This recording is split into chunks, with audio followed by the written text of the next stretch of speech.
Hi friends, Gita కల్లం YouTube ఛానల్కి స్వాగతం సుస్వాగతం.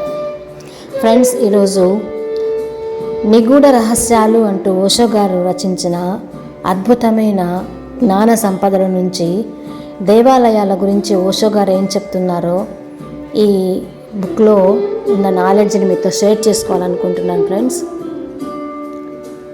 సో ఓషో గారు ఏం చెప్తున్నారంటే, దైవం పట్ల లోతైన ఎరుక ఉంటే తప్ప మనిషి దేవాలయాన్ని కట్టలేడు అంటున్నారు. దైవం పట్ల లోతైన ఎరుక ఉండాలి. ఆ ఎరుక ఉంది కాబట్టే దేవాలయాన్ని కట్టాడు అంటున్నారు. ఆ తర్వాత ఎరుక లేకపోయినా దేవాలయం ఇంకా మిగిలే ఉంటుంది. దైవం గురించి అనుభవం లేకుండా దేవాలయం కట్టిబడి ఉండదు అంటున్నారు ఫ్రెండ్స్. దైవం గురించి అనుభవం లేకుండా దేవాలయం అనేది లేదు.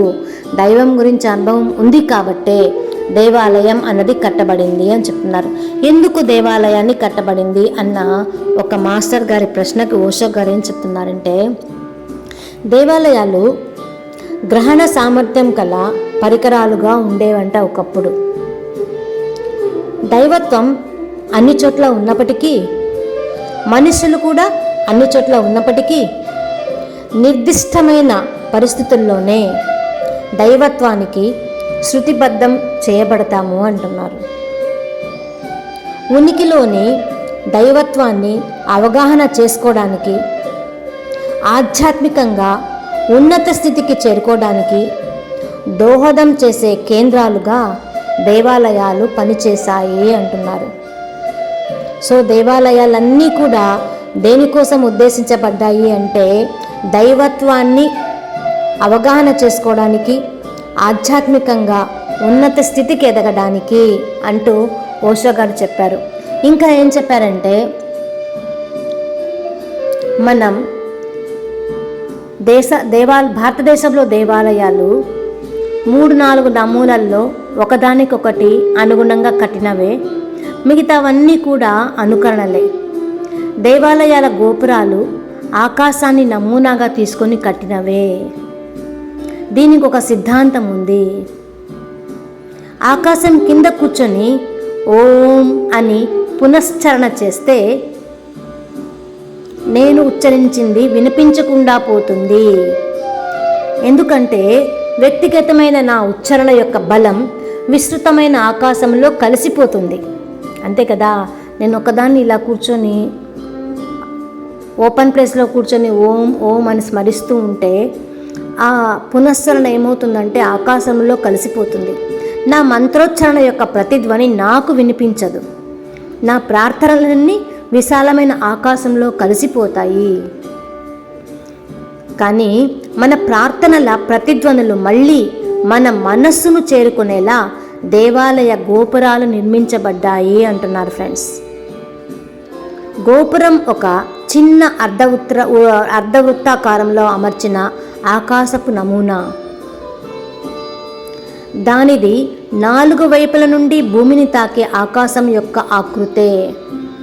ఆ కప్పు కింద అంటే ఆ దేవాలయం కింద జరిపే ప్రార్థనలు లేదా లయబద్ధమైన మంత్రోచ్చరణ అనంతమైన ఆకాశంలో ప్రతిధ్వనించకుండా పోవు. ఎందుకంటే వాటిని పైకప్పు ప్రార్థించే వాని వైపు మళ్ళిస్తుంది. పైకప్పు ఎంత గుండ్రంగా ఉంటే అంత తేలికగా ధ్వని వెనక్కి ప్రయాణిస్తుంది. ప్రతిధ్వని అదే నిష్పత్తిలో పెరుగుతుంది. సో మనం చేసే మంత్రోచ్చరణ మళ్ళీ మనకే ప్రతిధ్వనించాలి.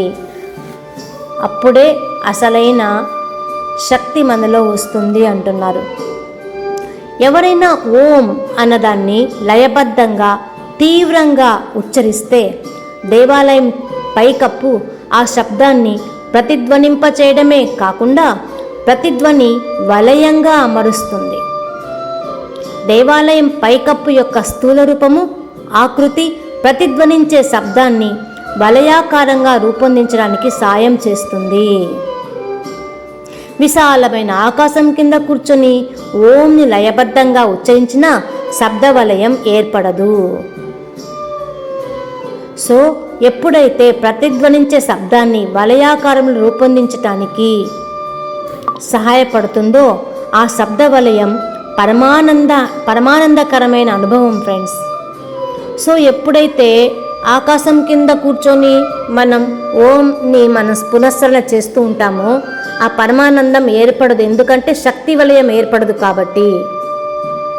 ఆ వలయం ఏర్పడినప్పుడు నువ్వు కేవలం దైవాన్ని అణుకువతో పూజించే వాడివి మాత్రమే కాదు, నువ్వు ప్రతిగ్రహీతవి. ఇంకో మాటలో చెప్పాలంటే ఏం చెప్తున్నారంటే, నువ్వు ప్రార్థనలు ఫలించిన వ్యక్తివి. ఆ ప్రతిధ్వనితో పాటు నీలో దైవానుభూతి ప్రవేశించడం మొదలవుతుంది.